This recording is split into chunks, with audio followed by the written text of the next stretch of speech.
여러분 안녕하십니까? 포항 MBC 뉴스투데이입니다. 오늘도 대구와 경북은 이른 봄 날씨를 보이며 포근하겠습니다. 다만 기압골의 영향으로 가끔 비가 오는 지역이 있겠는데요. 자세한 날씨 유하경 기상캐스터가 전해드립니다.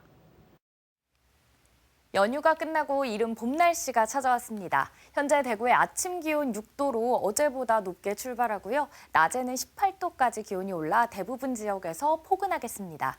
내일도 평년보다 높은 기온 예상됩니다. 다만 모레부터 다시 찬 공기가 내려와 기온이 내려가겠는데요. 모레는 대구의 아침 기온이 0도로 다시 추워질 전망입니다.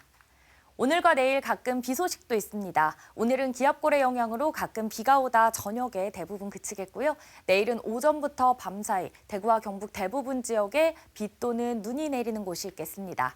더불어 내일 대부분 지역에서 바람이 강하게 불 것으로 예상돼 유의하시기 바랍니다. 내일까지 하늘빛 흐린 가운데 가끔 비가 내리겠고요. 당분간 기온 변동이 커서 건강관리 잘 하셔야겠습니다. 날씨였습니다. 2명의 구조대원들이 순직한 문경소방서 119 구조대는 정원에 못 미치는 부족한 인원으로 운영되고 있던 것으로 뒤늦게 확인됐습니다. 경북 소방본부는 지난주 부랴부랴 해당 소방서에 추가 인원을 배치했는데요. 경북도 내 다른 소방서도 상황은 크게 다르지 않았습니다. 김서현 기자입니다. 지난달 문경 화재 현장에 인명수색을 위해 진입했다가 안타깝게 순직한 고 김수광 소방장과 박수훈 소방교. 이들이 소속된 문경소방서 129 구조구급센터의 구조대원 정원은 센터장과 팀장 3명, 일반 대원까지 19명이었지만 사고 당시 인원은 2명이 빠진 17명이었던 것으로 확인됐습니다. 특히 순직한 두 대원이 소속된 팀들은 정원이 각각 6명이었지만 1명씩 빠진 5명으로 운영됐습니다. 구조대원들의 평균 경력도 2년 5개월에 불과했습니다. 사람이 모자라면 항상 사고가 나요. 화재 현장에 좋은 조건은 절대 없습니다. 그런데 거기에서 2명이 할 일을 혼자서 한다 생각해 보시면은 진짜 좀 제정신이 아닙니다, 사실은.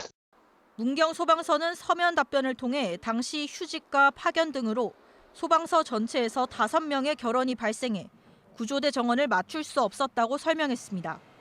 경북 소방본부는 사고 발생 닷새가 지난 지난주 인근 안전센터 소속 4명을 129 구조대에 재배치하면서 뒤늦게 정원을 채웠습니다. 하지만 도내 다른 소방서도 구조대 인력이 부족한 건 마찬가지입니다. 경북 지역 소방서 구조대는 모두 22곳, 정원은 439명이지만 현재 실제 근무 인력은 400명, 정원의 9%가 부족한 상태로 운영 중입니다. 안동 소방서는 4명, 예천 의성 경산 소방서도 3명씩 모자랍니다. 현장 인력이 부족해서 소방 공무원을 정원을 해달라고 했는데 그 인원이 반틈이 행정요원으로 다 빠져버렸단 말입니다. 업무량을 자꾸 늘어나다 보니까 인원이 자꾸 부족하는 현상이 나옵니다. 만성적인 인력 부족도 문제지만 화재나 구조 현장의 위험도를 예측해 소방관들의 진입 여부를 결정하는 위험 판단 전문 인력도 필요하다는 의견도 나옵니다. 화재가 점점 커짐에 따라 이 건축물이 어떻게 변화를 할 것인가, 그거에 대해서 예측을 할 수 있는 사람이 아무도 없고요.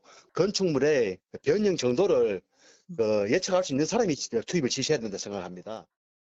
30년 넘게 현장을 지켜온 퇴직 소방관은 두 청년 소방관의 안타까운 순직이 반짝 관심에 그쳐선 안 된다고 지적합니다. 이런 순직 사고가 났을 때마다 소방 공무원 처우 개선을 해줘야 된다 하면서 세월이 몇 주 지나면 또 묻혀버려요. 이게 어제 오늘의 일이 아닙니다. 국민의 생명과 재산을 저희들이 지킨단 말입니다. 정부는요, 저희들 소방 공무원을 지켜줘야 됩니다. 지난 10년간 전국에서 순직한 소방관은 무려 40명. 아쉬운 현장 판단과 안타까운 죽음이 악순환처럼 반복되지 않으려면 소방당국의 고민이 더 필요해 보입니다. MBC 뉴스 김서연입니다. 경북 지역 한우가 국내 고급육 시장을 선도하는 것으로 나타났습니다. 경상북도는 지역 한우의 육질 1등급 이상 출현율이 2022년 79%, 2023년 77.8%로 2년 연속 전국 1위를 기록했다고 밝혔습니다. 경북도는 소가 하락으로 어려움을 겪는 한우 농가들이 사육수를 줄이고 고급육 생산을 늘리도록 유도하는 대신 품종 개량을 통한 고급육 생산에 대한 투자를 확대할 계획입니다. 경주시는 신중년 고용지원 사업이 경북도 맞춤형 일자리 사업으로 선정돼 2억 원을 확보했다고 밝혔습니다.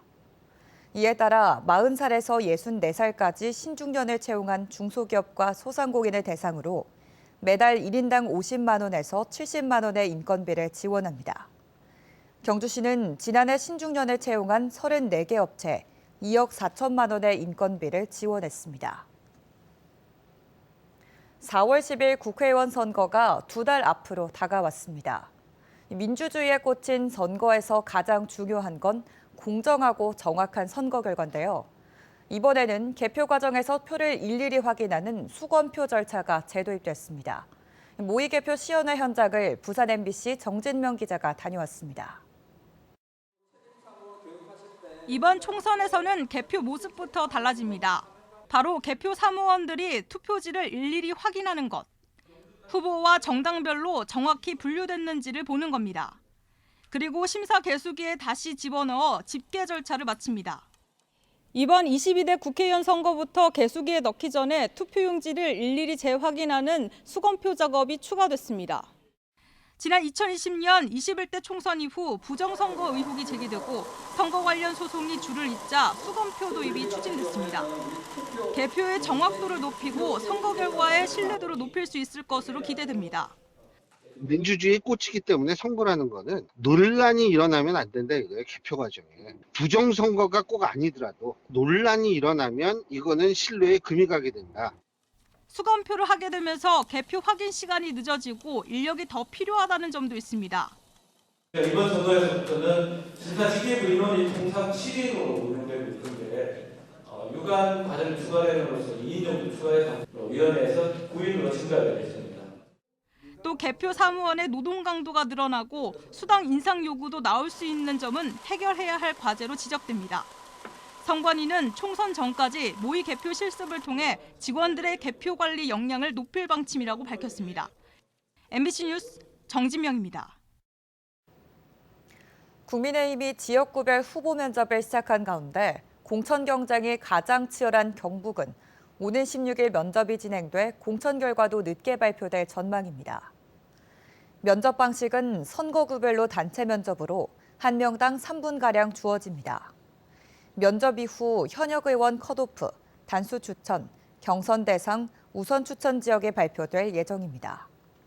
국민의힘 공천 경쟁률은 영남권이 4.28대 1로 평균 3.55대 1보다 훨씬 치열한데 그만큼 공천 탈락자가 많기 때문에 당내 반발이나 무소속, 제3지대 합류 가능성을 막기 위해 발표를 늦추는 것으로 풀이됩니다.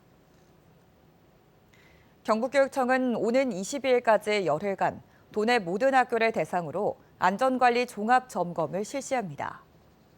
이번 점검은 통학안전관리, 미세먼지 대응, 정수기 급식실 관리 등 7개 부문에 걸쳐 진행합니다. 특히 지난해 집중호우로 인한 피해 복구 등 학교 자체 조치가 어려운 경우 지자체, 경찰서 등과 협업을 추진할 방침입니다. 요즘 개인 간에 직접 만나거나 택배를 통해 하는 중고거래 많이 하는데요. 이번 설 명절 연휴 동안 택배나 은행 업무가 제한적이라는 점을 악용한 온라인 사기 중고거래가 기승을 부렸습니다. 배송을 차일피일 미루거나 가짜 송장으로 시간을 번 뒤 돈만 챙기고 잠적해버렸습니다. 손은민 기자입니다. 연휴 첫날 경북 구미의 이모 씨는 중고거래 사이트에서 태블릿 PC 새 상품을 3분의 2 가격에 판다는 글을 보고 연락했습니다. 판매자는 값을 더 깎아주겠다며 안전 결제 대신 개인 계좌로 입금을 유도했습니다. 바로 택배 보내준다더니 돈을 받자 명절 핑계를 대며 시간만 끌고 결국 연락을 끊었습니다.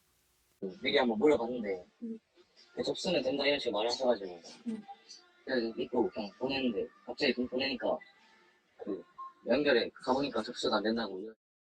박모 씨도 연휴 기간 같은 이름의 계좌를 가진 판매자에게 태블릿 PC를 중고로 사려다 돈을 잃었습니다. 이번엔 이름과 전화번호까지 찍힌 가짜 택배 송장으로 속였습니다. 진짜 너무 똑같이 생겨가지고 당연히 보내신 거겠구나 하고 안심을 하고 의심도 안 했는데 저 송장 번호가 계속 조회가 안 되더라고요. 아니 설날이나 이제 조회가 안 되는구나. 그래서 기다리고 있다가 이번 설 연휴 나흘 동안 같은 이름의 계좌로 돈을 보냈다 중고거래 사기를 당한 피해자는 오픈 채팅방에 모인 것만 50명이 넘습니다. 태블릿 PC와 이어폰, 상품권 등 피해 금액은 1인당 수십만 원에서 수백만 원에 달합니다. 아무것도 할 수가 없으니까 은행에도 연락도 할 수가 없고 뭐 저희가 생각할 때는 다른 사람의 핸드폰으로 가입하자는 할 수 있잖아요. 명절 선물을 되판다거나 공연 티켓을 양도한다며 돈을 받고선 잠적해버렸다는 신고도 잇따르고 있습니다. 연휴 기간 택배 접수와 배송이 지연되고 은행 고객센터 연결이 어려운 점, 압수수색 영장 발부가 안 돼 경찰 수사 역시 제한될 수 있다는 점을 노린 걸로 보입니다. 경찰은 신고된 계좌 명의자를 확인하고 정확한 피해 규모를 조사하고 있습니다. 중고 물품을 살 때는 판매자 신원을 꼭 확인하고 직접 만나서 거래하는 게 좋습니다. 안전결제 시스템을 이용하거나 금융사기 방지 서비스를 통해 범죄에 쓰인 계좌인지 미리 확인하면 피해를 줄일 수 있습니다. MBC 뉴스 손은민입니다. 경북교육청은 오는 29일까지 도내 초중고등학교를 대상으로 국제교류 운영 희망학교를 공개 모집합니다. 사업 운영 기간은 오는 3월부터 내년 2월까지며 116개 학교를 선정해 최대 1,500만 원까지 운영비로 지원합니다. 공모 주제는 학교 교육과정과 연계해 자율적으로 선정할 수 있으며 선정 결과는 다음 달 15일 발표됩니다. 포항시는 올해부터 정부에서 주는 출산 지원금이 출생순위 관계없이 일괄 200만 원에서 첫째 200만 원, 둘째 아 이상은 300만 원으로 인상됐다고 밝혔습니다. 출산 지원금은 출생일로부터 1년 이내에 주소지 읍면동 주민센터, 복지로 또는 정부 24를 통해 신청할 수 있습니다. 포항시는 이와는 별도로 자체 예산을 확보해 첫째 100만 원, 둘째와 셋째 290만 원, 넷째 이상 1,130만 원의 출산장려금을 돌 축하금과 월 지원금 형태로 지급하고 있습니다.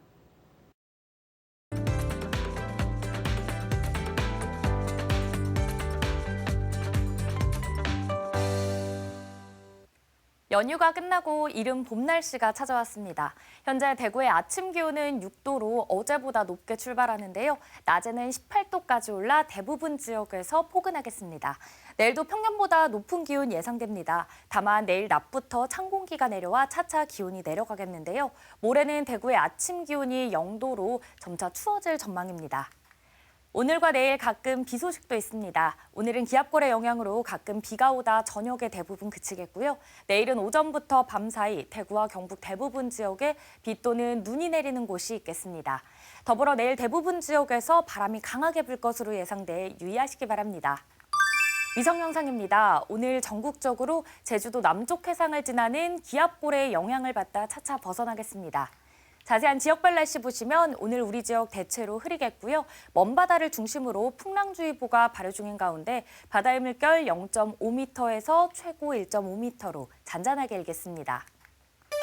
오늘 대구의 아침 기온 6도, 김천 3도로 시작합니다. 낮에는 대구 18도, 김천은 19도까지 오르겠습니다. 안동의 현재 기온은 3도, 문경은 6도 가리키고 있습니다. 낮에는 안동 16도, 문경은 15도로 일교차가 커지겠습니다. 포항의 오늘 아침 기온은 10도고요. 낮 기온은 19도 예상됩니다. 내일까지 하늘빛 흐린 가운데 가끔 비가 내리겠고요. 당분간 기온 변동이 커 건강관리 잘 하셔야겠습니다. 날씨였습니다. 이상으로 포항 MBC 뉴스투데이를 마칩니다. 시청해주신 여러분 고맙습니다.